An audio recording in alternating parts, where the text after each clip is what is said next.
Renaissance literature. My name is Fawzi Slisli. I will be talking to you today about the Shakespearean sonnet. As we have mentioned already, there is two types of sonnets that appeared during the Renaissance. One is the Italian or Petrarchan sonnet, and it is its main characteristics is that it has two segments, a first segment of 8 lines in which a problem is posed, and then a second segment of 6 lines in which the problem is resolved. And then there appeared in England what became known as the Shakespearean sonnet, Shakespeare's sonnet. And in contrast to the Petrarchan sonnet, the Shakespearean sonnet has 4 segments. It has 3 segments of 4 lines. They're called quatrains. 4 lines, 4 lines, and 4 lines. That's 12. And then there is a final segment of 2 lines called the couplet, in which the problem is resolved. So I will start by reading the poem, and then I will go into an explanation of the different segments. This is Sonnet 55, Shakespeare's Sonnet 55. Not marble, nor the gilded monuments of princes shall outlive this powerful rhyme.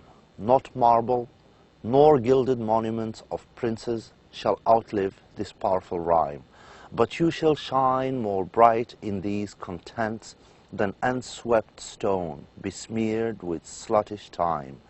When wasteful war shall statues overturn, and broils root out the work of masonry, nor Mars his sword, nor war's quick fire shall burn the living record of your memory.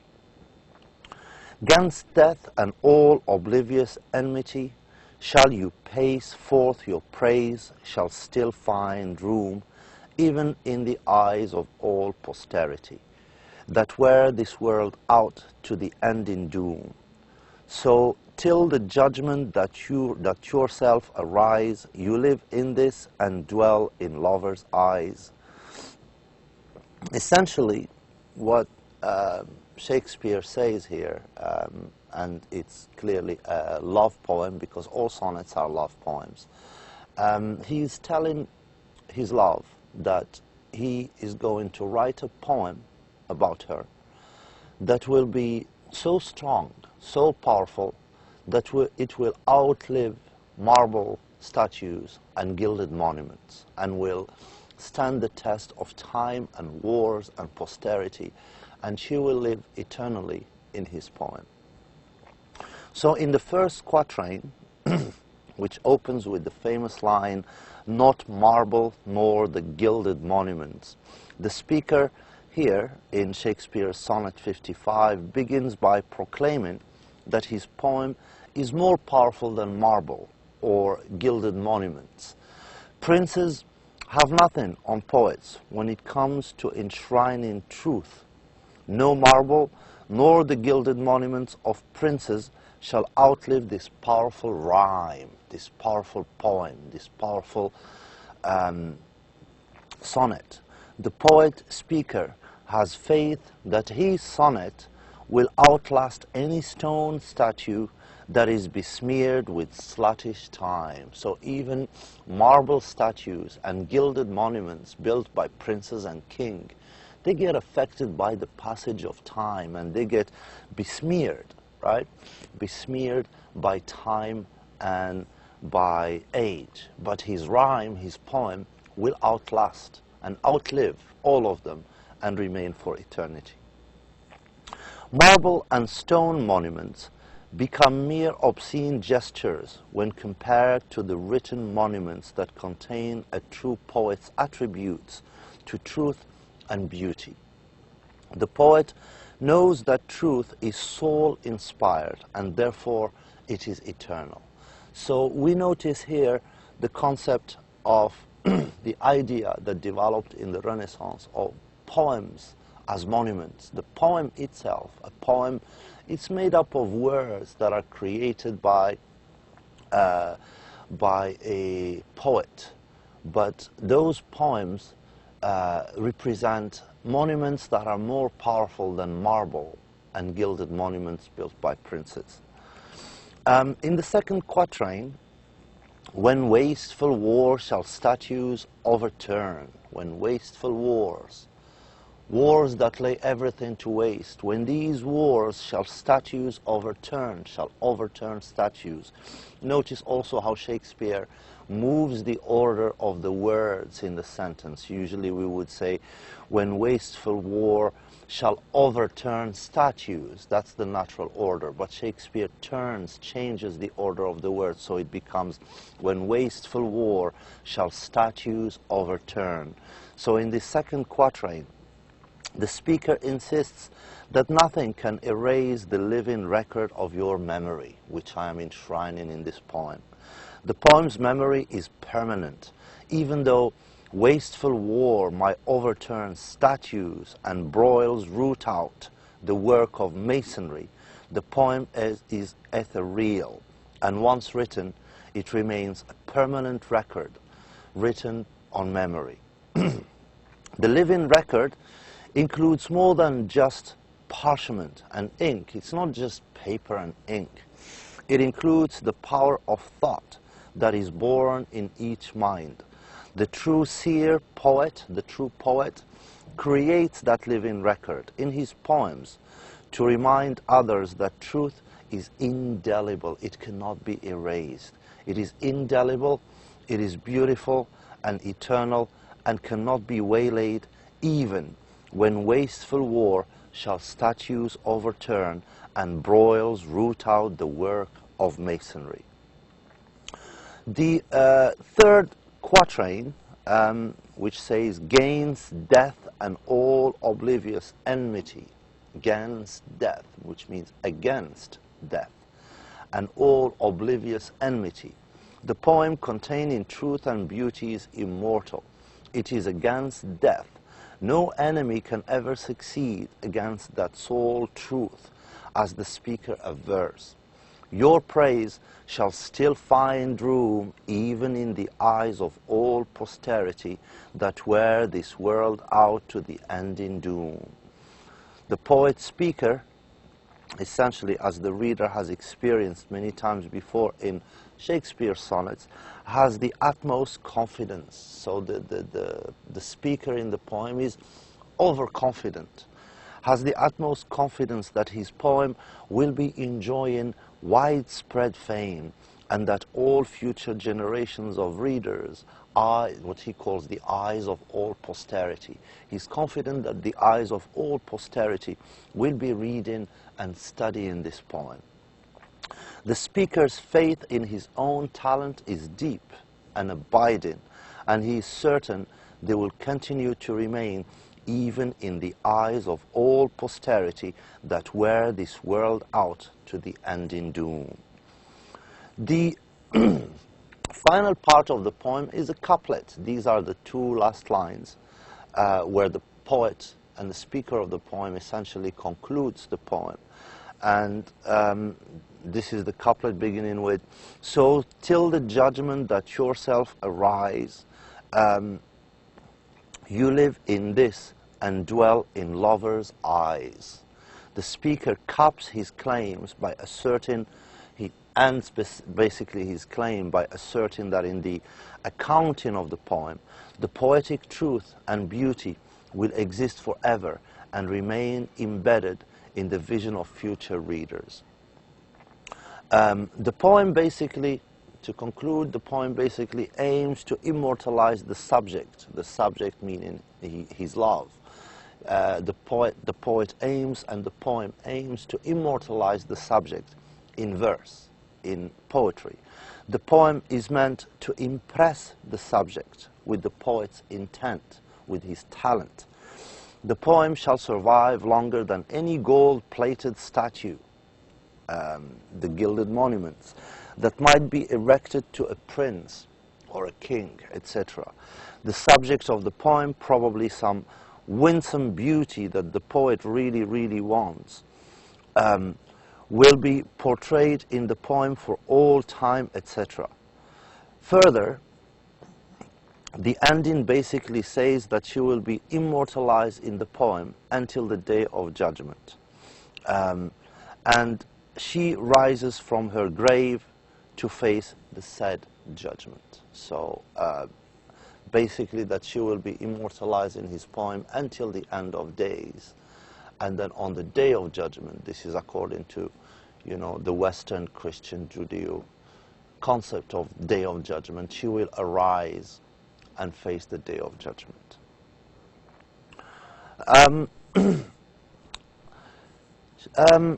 Let's read sonnet number 73. That time of year thou mayst in me behold, when yellow leaves or none or few do hang upon those buffs which shake against the cold, bare ruined cores where laid the sweet birds sung. In me thou seest the twilight of such day as after sunset fadeth in the west, which by and by black night doth take away, death's second self that seals up in all in rest. In me thou seest the glowing of such fire, that on the ashes of his youth doth lie, as the deathbed whereon it must expire, consumed with that which it was nourished by. This thou perceived, which makes thus thy love more strong, to love that well which thou must leave ere long. Basically, in this poem, Shakespeare is perhaps the most well-known poet of all times. Western literature managed to impose itself and managed to glorify Shakespeare to a point that people assume that Shakespeare is the best poet of all times, but I think this is relative. But he was born in 1564 in Stratford-upon-Avon in England, and he died at the age of 52. Before he died at 52, he had written a great number of comedies, tragedies, plays, and sonnets. Shakespeare's 73rd sonnet consists of 14 lines, 3 quatrains, and a couplet. And it follows in iambic pentameter form, like all sonnets. The first line of the sonnet is sometimes referenced as the title, so they don't have titles, these sonnets, because if you remember, we said that sonnets were written, handwritten and circulated just among friends. And when printing was invented, then they start printing them in books and publishing them. But when it came to printing them, the poets weren't there anymore. Some of the poets were dead. So the editors, the publishers, had to organize these poems in manuscripts, handwritten poems in manuscripts. They had to organize them, give them titles, provide introductions, and most of the time they just took the first line of the poem and used it as a title. It reads, "The time of year thou mayst in me behold, the time of year thou mayst in me behold." The poet paints a picture in each quatrain of the sonnet, conveying his anxieties, his fears of the impending harshness of old age. He's aging. He wants the reader to understand the value of life and love. He does this by illustrating that life is limited by time. In the first section of the sonnet, the poet draws an allusion between an external image and an internal state of mind. There is the external image of the seasons passing by, that time of year that mayst in me behold, that time of the year when you come and live inside me. So there's a parallel, an image of the external world where the seasons pass, and then the internal feeling that accompanies that season. The poet anticipates the impending chill and abandonment that comes with old age. The first four lines read, "That time of year that mayst in me behold, when yellow leaves or none or few do hang upon those buffs which shake against the cold, bare ruined choirs where late the sweet birds sung. So in this first quatrain, the imagery of a harsh autumn. This is clearly the autumn. It's an autumn day, it's harsh, it's made more tactile by the use of pauses in the second line. Each pause helps to create the imagery of leaves being blown away, one by one, and feeling the chill of the cold of late autumn wind, when the autumn starts becoming winter and the autumn becomes colder. The choice of words, bare ruined choirs, is a reference to the remains of a church that has been stripped of its roof, exposing it to the elements and left to decay. It seems as if the poet is saying, see this place, this is how I am feeling, old, cold, and abandoned. I am in a state of ruin, and I am barely hanging on. The knowledge that joy once existed in this place that now is destroyed, doesn't have a roof. The idea that once there was life here, there was a roof, there was, people living in it.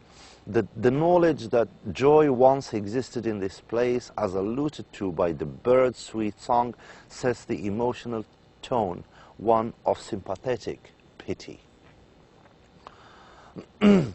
Fading youth is represented by twilight in the second section of the sonnet. In me thou seest the twilight of such a day as after sunset fadeth in the west. The denotation of twilight, as referenced in the Franklin Dictionary, is the light from the sky between sunset and full night. It's that light between the sunset and nightfall, right? That's the twilight. Here, a visual sense of darkness approaching with the connotation that the end is near is clearly illustrated.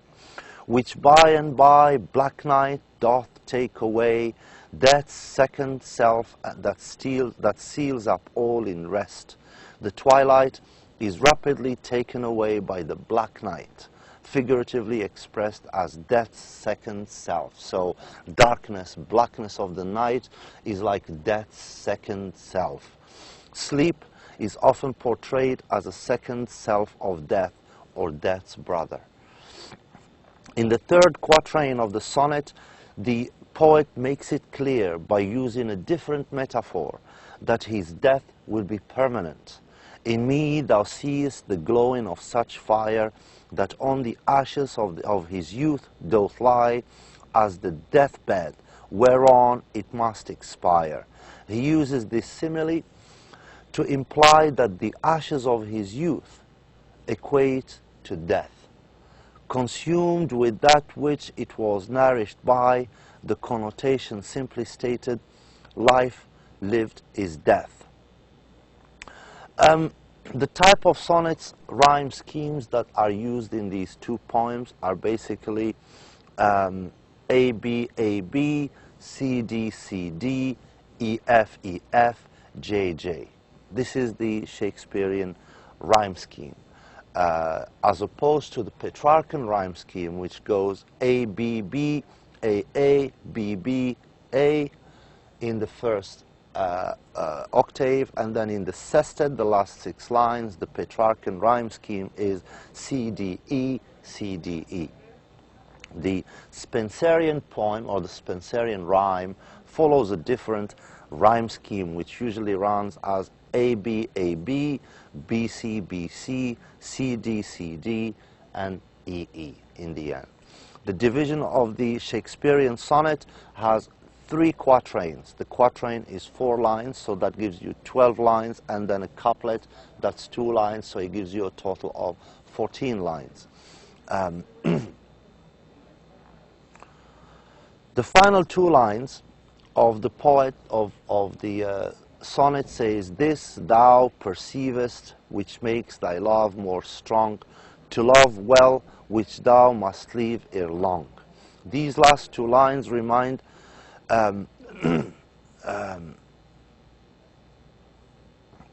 basically say that I am not going to be around much longer.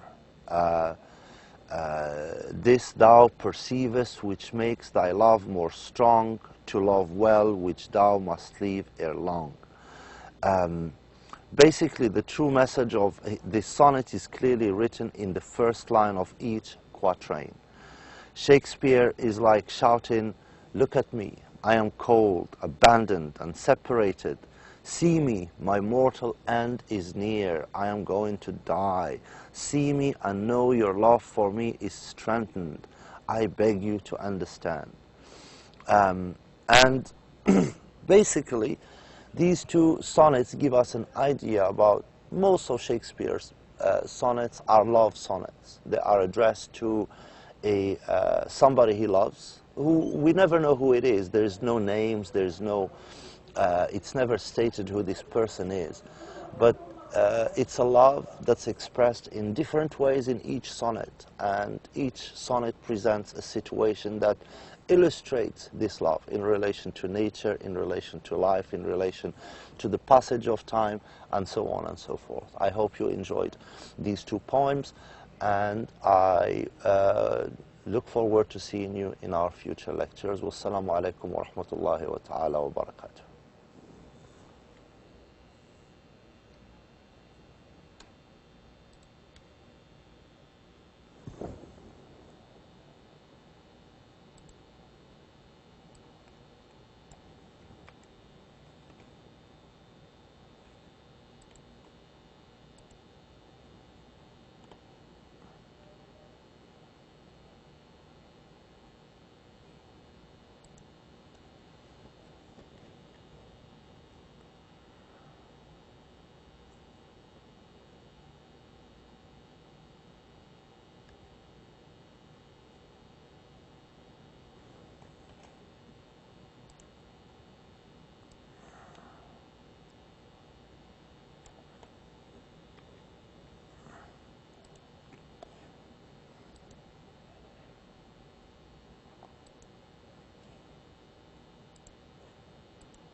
الثانية